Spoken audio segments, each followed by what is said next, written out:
even if you talk about the quarterback situation, Evan, wouldn't most people say it's better than it's ever been under Shanahan? Is this a better quarterback situation than 3 years ago when Jimmy Garoppolo was just coming out and he was going to be the starter? I think that I don't know if I'd say it's a better situation, but there's certainly more depth. And I think that's kind of what you're getting at, is that there are more options if the first one doesn't pan out. Like when the 49ers lost Jimmy Garoppolo in 2020, then you lose Nick Bosa. Like the season's done.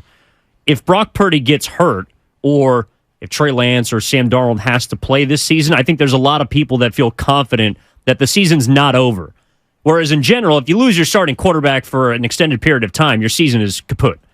But that's not the case for the 49ers because of not only the quarterback situation, but also because of the reason, to me, the true reason behind the expectation that you're talking about is the remainder of the roster. And specifically, the rest of the offense that is going to make the job so much easier along with Kyle Shanahan to whoever is under center.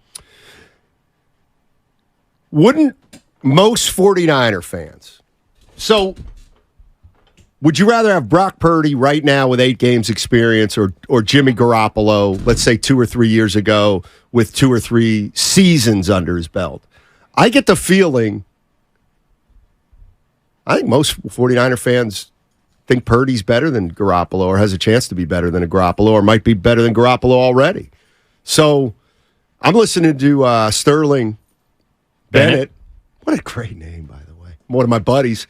Guy I just know from day one here and just always just resonated with me. And was listening to him this morning, Evan, and he said, defensive line might be as deep as it's ever been and as talented. The linebackers, again, very deep. They got the best left tackle. They got the best tight end. They got the best running back. They got unbelievable. Like, this team should absolutely, positively go to the Super Bowl, right? Are they better than the Eagles? They're, if not better, they're just as good. I mean, I think a lot of people would give the Eagles the edge just because of who's at quarterback. And Jalen Hurts is more proven than any of the quarterbacks on the 49ers roster. But I expect the 49ers to make the Super Bowl this year. Like that is the bar that they've set for themselves, not only because of the roster they have, but because of where they've been 2 out of the last 3 years, which is on the verge. Like, and this is where I think the conversation about the expectation for Shanahan has never been higher, because he has built this thing from the bottom up to the point where now just making the playoffs, just winning the division is not good enough. And in fact, if the Niners snuck in as a wild card and made a run to a Super Bowl, like, I don't think people even care about a playoff appearance at this point. It's about getting past where you couldn't last year and winning it all. Like that's the only thing that is going to satisfy people this season in my mind. Yeah, I agree. And here's why the 49ers, to me, they're the favorites, is because if you heard the way they're talking, and I'm saying specifically Kyle Juszczyk, take a listen to what Juszczyk said.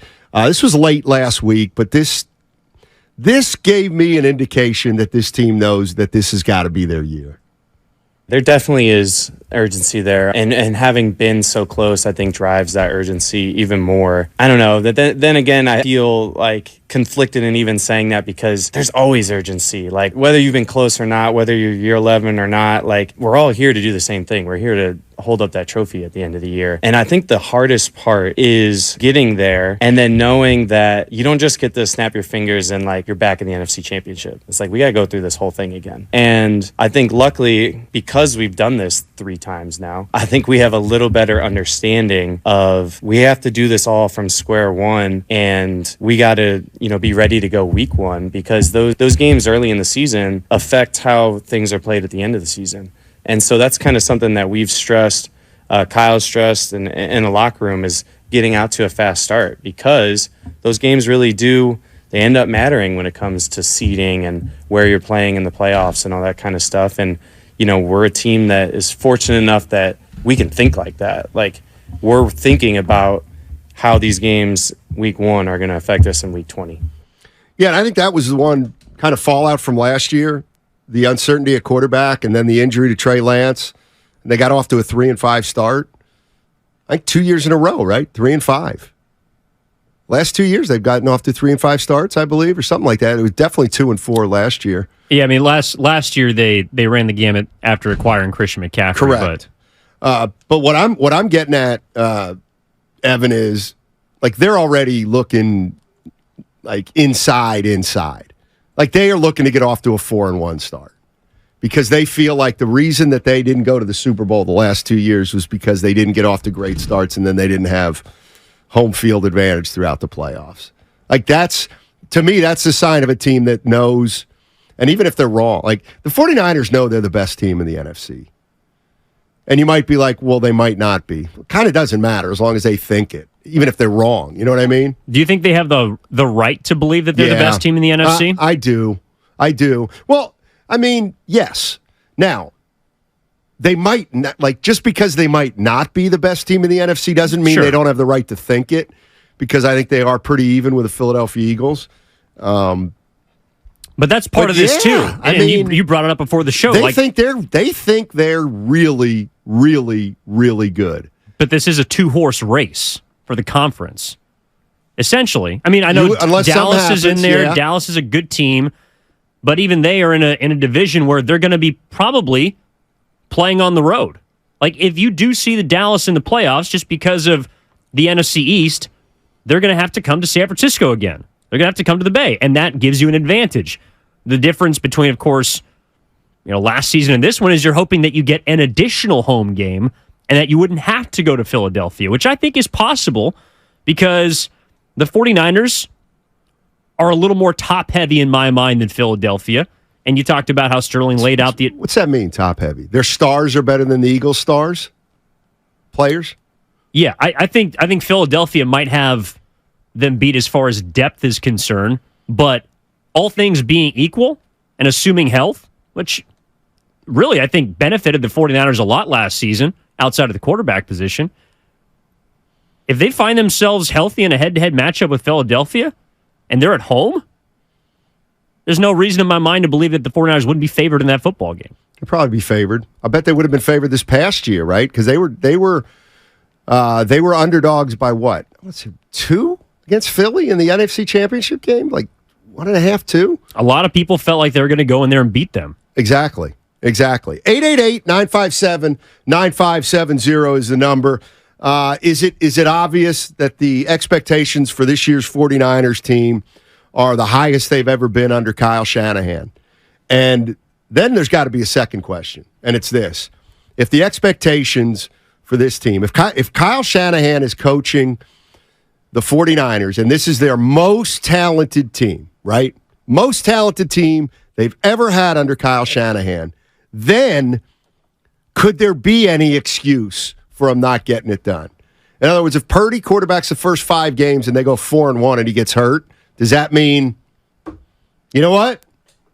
Another bad luck season with the quarterback. We can't win it. I almost get the sense that 49er fans believe that they can win a Super Bowl with Purdy, Lance, or Darnold. I think that there's a big percentage of 49er fans that think that's very well within the realm of possibility. And I think that is the Brock Purdy effect. Now, Brock Purdy has looked far superior in his small sample size than either of those two quarterbacks. In Sam Darnold's case, a larger sample size, 55 games. Trey Lance, not as much nearly. But when you have your third-string quarterback last year essentially refuse to turn into a pumpkin when the clock strikes midnight, then you set up a position to where this season, in a way, I kind of do expect, number one, they're going to have to use more than one quarterback. But number two, there should not be a dramatic drop-off between the first, the second, or maybe even the third. Because Kyle Shanahan has already demonstrated through last season that with the surrounding cast and the play-calling ability that he has, that you should be able to win football games with any of those 3 guys. And I think there's also a legitimate amount of faith in all 3 of them individually. They just happen to be competing for one spot. So Brock Purdy can win football games. There's a lot of people that believe Trey Lance can win football games, even some that believe he should have a chance to compete for a starting job. I'm not there yet. But there's also the offseason reports that Sam Darnold might be the most, experienced or talented thrower of the football in this quarterback room. That was something that Sterling also mentioned today, that top to bottom, Sam Darnold throws the best ball of the three. He just doesn't have the intangibles of a Brock Purdy. So I'm with you. Any way you slice it, the 49ers should find themselves in the same position as last season. And to me, it almost doesn't matter who's behind center because of what surrounds them. 888-957-9570 is the number. And I'm interested to see the difference among the 49er fans. I do think there's, if you're one of these 49er fans who say this is the year, no excuses, does that mean that, so no excuses means that if we're healthy, we got to get it done. But I think this season is the expectations are so high that even if they have guys who get hurt, I don't think people are going to want to hear it. You know what I mean? As an excuse. And I know I'm kind of talking specifically about the quarterback position, but I'm also thinking out loud that if things go a little haywire this season with some injuries, then at what point do you say, wait a minute, maybe injuries are who we've kind of become as a franchise over the Kyle Shanahan era, or is it too early to talk about that kind of stereotype and reputation? Yeah, I'll probably at least give it until the first preseason game before we start talking about injuries. No, I'm just kidding. But to me, there is one person that I would change my expectation of the season for if he went down, and that is Christian McCaffrey. Like, as much as we talk about the quarterbacks and who's going to be slinging it, and Brandon Ayuk looks like the best guy in training camp, and will Nick Bosa return in time to get himself in shape because he's a big piece of this too.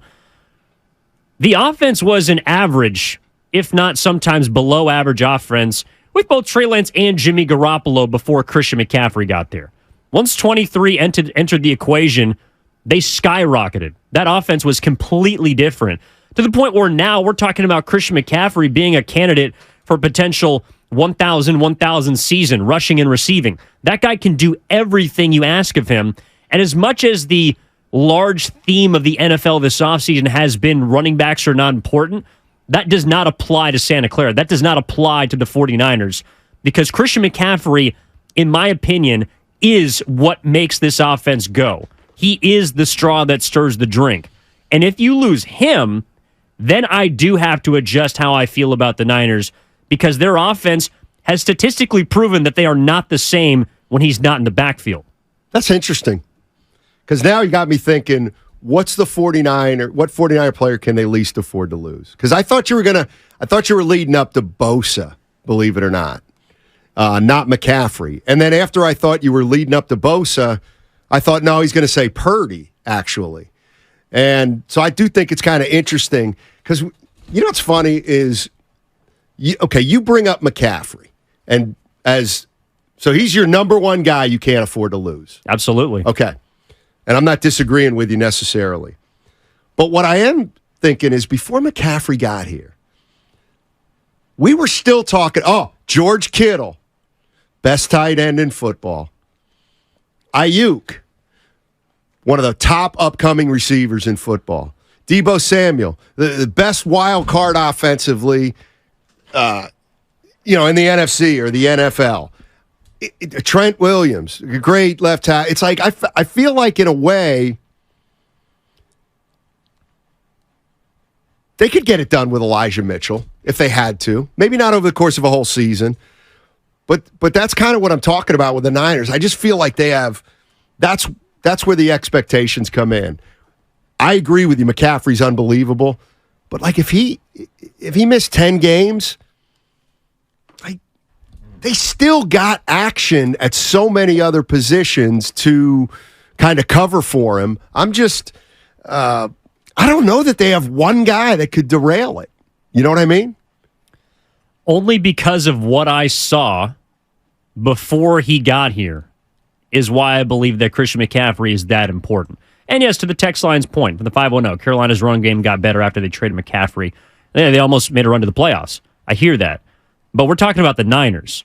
And this is a San Francisco team that, in my opinion, is a run-first offense. Like, you look at the amount of yards that they put up after week 7. Well, we'll call it week 8 because he got there right before the KC game, I think 2 days before they traded for him. So week 8 on. I'm just looking at the total rushing yards from each of these games. Okay. There was one game in the regular season they did not rush for 100 yards, and it was 96 against the New Orleans Saints. That was a 13-0 shutout, in which Jimmy Garoppolo was also still the quarterback. Right. After Brock Purdy took over, 120 against the Dolphins, 210 against the Buccaneers, $170 against the Seahawks, $150 against the Commanders, 170 against the Raiders, 170 against the Cardinals, 180 against Seahawks in the playoffs. They ran the football down the throats of their opponents. And a lot of that you could chalk up to, yes, Brock Purdy's a first-time quarterback. He's a rookie. He's Mr. Irrelevant. We got to help him out. But I think that equation, that solution, it's not going to change this season. Now, it does give me pause as to whether McCaffrey can handle that kind of workload over the course of 17 games or 20, because that's the one that Kyle Juszczyk is talking about. But they're going to try, like, Christian McCaffrey is the offense right now, and everyone else, yes, you might have the best tight end, you might have an emerging superstar at wide receiver, but all of those guys, I think, were allowed to flourish and blow up at the end of last season because you had to account for the guy in the backfield. Christian McCaffrey was unstoppable